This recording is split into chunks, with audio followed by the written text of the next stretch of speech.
No eres nadie, solo un pedazo de basura. Fuera de mi oficina, me gritó mi suegra delante de todos.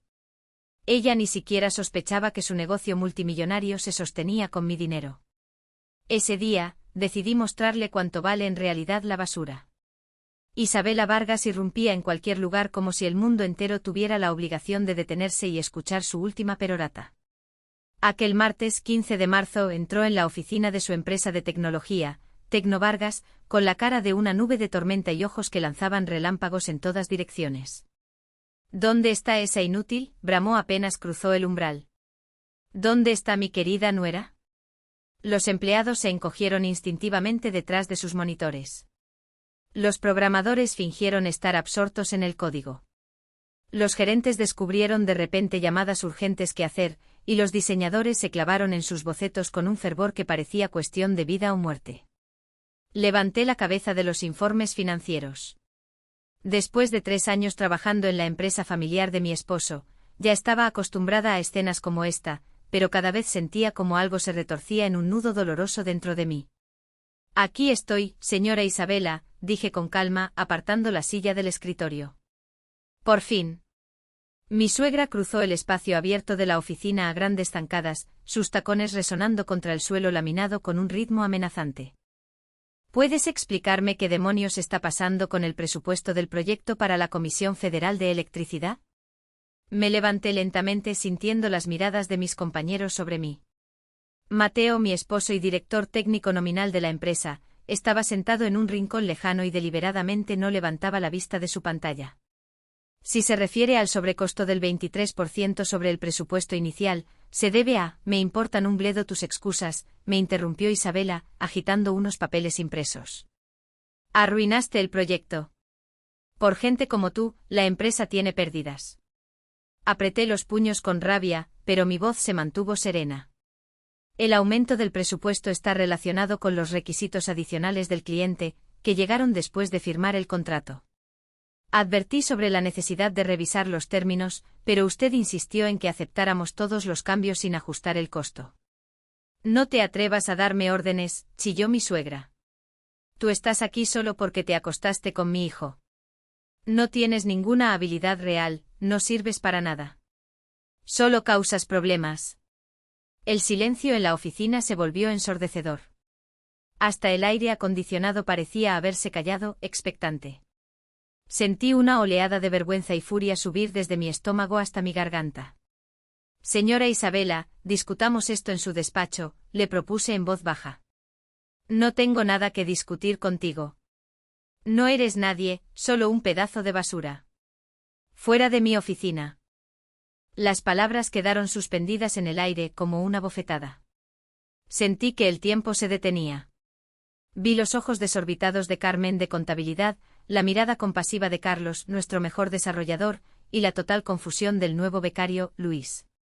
Y vi la espalda de mi esposo, que nunca se dio la vuelta. De acuerdo, dije con un tono sorprendentemente tranquilo. Como usted diga. Tomé mi bolso del cajón, apagué cuidadosamente la computadora y me dirigí a la salida. Justo en la puerta, me detuve y me giré. Señora Isabela, tiene razón. Es hora de mostrarle cuánto vale en realidad la basura. La puerta se cerró suavemente detrás de mí, dejando la oficina en un silencio sepulcral. Me senté en mi coche y me quedé allí unos minutos.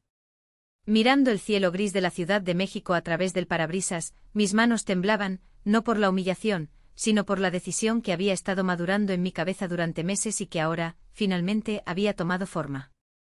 Saqué el teléfono y marqué un número conocido. Ricardo, habla Elena Rivas. Te llamo por nuestra última conversación. Necesito una reunión hoy, si es posible. Ricardo Morales, socio director de la firma de inversiones Capital Norte, me recibió en su oficina en Paseo de la Reforma 1 hora después. Un hombre alto de cabello canoso, de unos 50 años, siempre me había inspirado confianza por su calma y su visión para los negocios. Bueno, ¿finalmente te decidiste?, preguntó mientras servía té de un juego caro. Ricardo, estoy lista para discutir los términos específicos. Abrí mi tableta y le mostré los archivos que ya conocía. Mi participación es del 62% del capital social de la empresa. El dinero de la venta del apartamento en Polanco que heredaste de tu abuela, asintió Morales. Lo recuerdo, 10 millones de pesos. La transacción se formalizó a nombre de Arturo Vargas. Sonreí al recordar al hermano de mi difunto suegro. El tío Arturo es la única persona de la familia de Mateo que me ha tratado como a una hija. Hace 2 años, cuando la empresa estaba al borde de la quiebra y mi suegro, Eduardo, estaba a punto de rendirse, fui yo quien propuso comprar la participación mayoritaria. ¿Pero por qué no hicieron el trato directamente? ¿Por qué a través de su hermano? Eduardo temía la reacción de Isabela. Sabía que su esposa nunca aceptaría venderme el control de la empresa. Y Arturo estaba dispuesto a ayudar. Entendía que sin esa inyección de dinero, el negocio de su hermano se iría a la ruina. Morales examinó los documentos con atención. Contrato de compraventa de acciones entre Eduardo Vargas y Arturo Vargas. Extractos bancarios de la transferencia de fondos de tu cuenta a la de Eduardo. Poder notarial de Arturo Vargas para que administres las acciones. Todo está perfectamente legal. Eduardo insistió en que cada peso estuviera documentado. Era un hombre honesto hasta la médula. ¿Y Mateo no sabe la verdad? Negué con la cabeza. Mi suegro me pidió que no se lo dijera a su hijo. Creía que Mateo dependía demasiado de su madre y podría contárselo todo. El plan era decírselo más tarde, cuando la empresa se recuperara. Pero Eduardo murió de un infarto 6 meses después del trato, e Isabela nunca supo la verdad. Arturo quiso contárselo después del funeral, pero ella estaba destrozada. Luego el tiempo pasó, la empresa empezó a crecer y él decidió no herirla más. Además, acordamos que yo trabajaría en la empresa como una empleada más. Morales dejó los documentos a un lado. Elena, legalmente eres la dueña real de la empresa. Arturo Vargas actúa como el titular nominal de las acciones. Tus derechos están protegidos por el poder y el contrato de gestión. Pero hay matices. Isabela sigue siendo formalmente la directora general y se considera la dueña del negocio. Arturo no interviene en la gestión diaria. Y ahora estás lista para reclamar tus derechos. Lo pensé. Después de la humillación de hoy, ya no podía seguir callada. Pensé en cómo Eduardo me confió su negocio, en la gratitud en su mirada cuando el dinero llegó a la cuenta de la empresa, en cómo me dijo en voz baja, Elenita, vas a salvar el trabajo de mi vida. Ricardo, necesito una reunión con Arturo y asesoría sobre el procedimiento para cambiar al director general. Un par de horas después, llegué al pequeño apartamento de Arturo en Coyoacán. Era un hombre de 70 años que había trabajado toda su vida como ingeniero. Era todo lo contrario a su difunto hermano y a su esposa.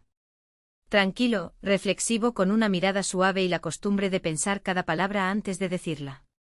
Elenita, pasa, siéntate. Apartó con prisa periódicos y libros de un sillón.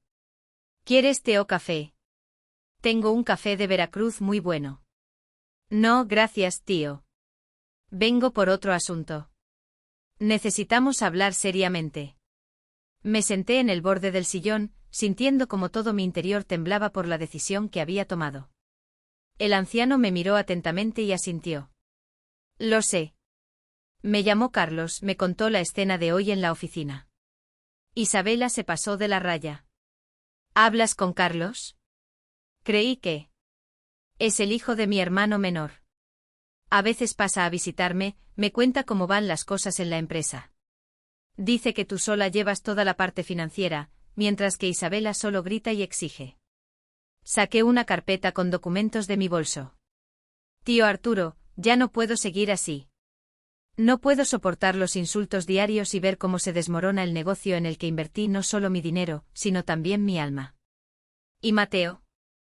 Mateo tomó su decisión hace mucho tiempo. Hoy ni siquiera levantó la cabeza cuando su madre me llamaba basura. El anciano suspiró pesadamente y se sentó en el sofá. Sabes, Elenita, todos los días pienso si Eduardo y yo hicimos lo correcto. Quizás debimos contárselo todo a la familia desde el principio. Eduardo quería mantener la paz en casa. Esperaba que con el tiempo Isabela cambiara. No cambió. Solo empeoró. Arturo se volvió hacia mí.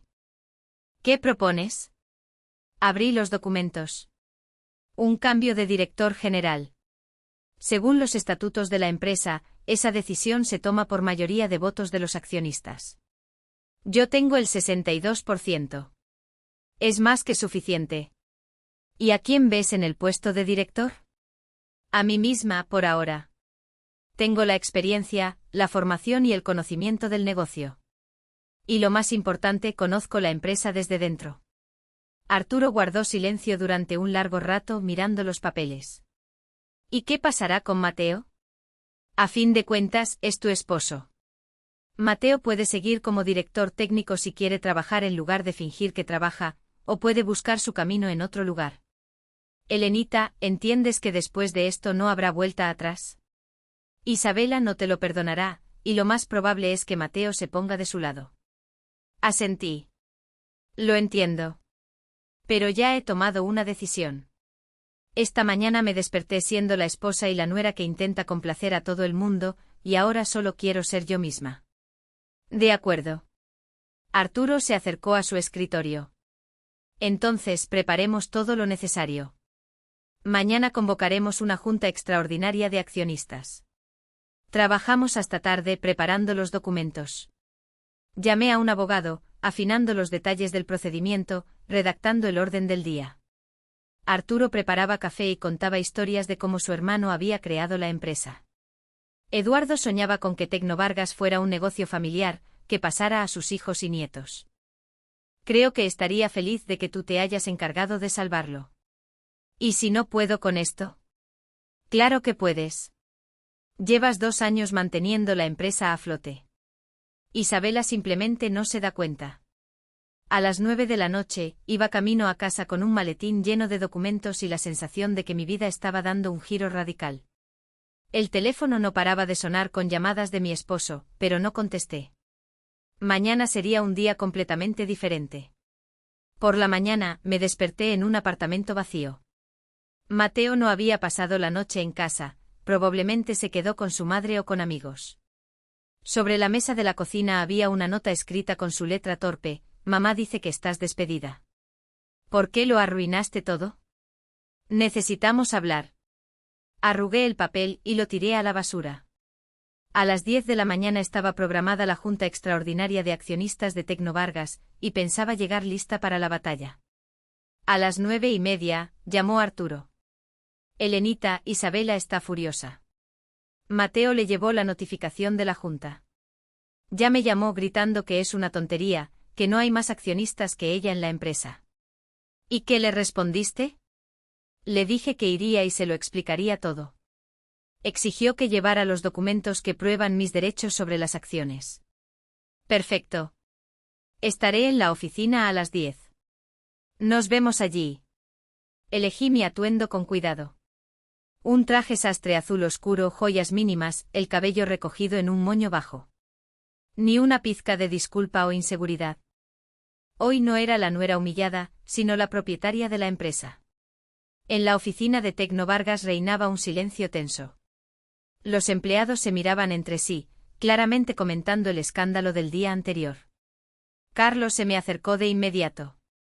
Elena, ¿cómo estás después de lo de ayer? Perfectamente, Carlos. Hoy será un día interesante. En la sala de juntas ya estaba Isabela, jugueteando nerviosamente con unos papeles.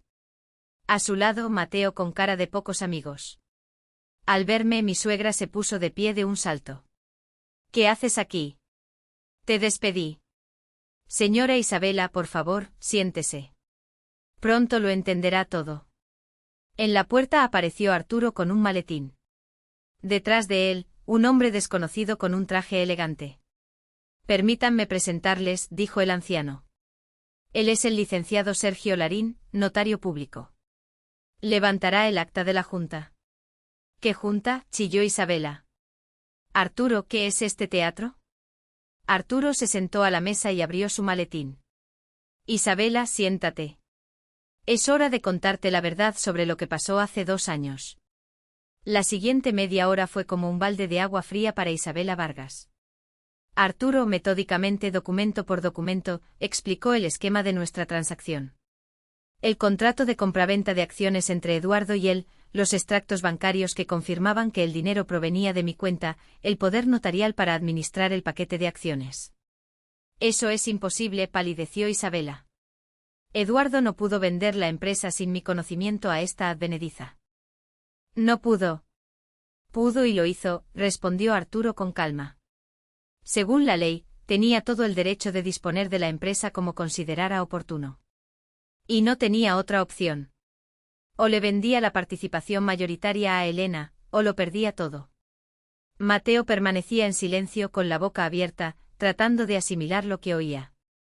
¿Pero por qué a Elena? ¿Por qué ella? Isabela se cayó bajo la mirada de su cuñado. Porque Elena fue la única que pudo conseguir 10 millones de pesos en una semana y aceptó invertirlos en una empresa que se hundía. Y porque Eduardo la consideraba la mejor profesional de finanzas con la que había trabajado. El notario abrió el acta. Bien, la Junta de Accionistas de Tecno Vargas queda formalmente abierta. Arturo Vargas con el 62% de los votos. Isabela Vargas con el 38%. Primer punto del orden del día. Elección del director general. Propongo la candidatura de Elena Rivas, anunció Arturo. Esto es absurdo, gritó Isabela. Me opongo. 38% en contra, 62% a favor.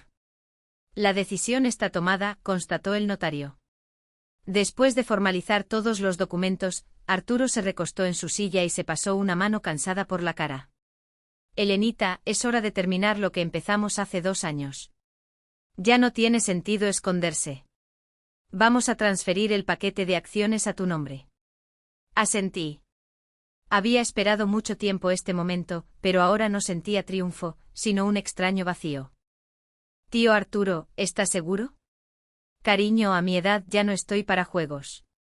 Eduardo me confió la tarea de ayudarte y he cumplido su petición.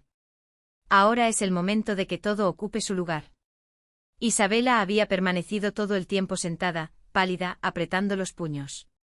Cuando el notario comenzó a preparar los documentos para la transferencia de acciones, se levantó bruscamente. Esto es una traición. Conspiraron contra mí, contra la viuda de Eduardo. Isabela, dijo Arturo en voz baja. Eduardo te quería mucho, pero también conocía tu carácter.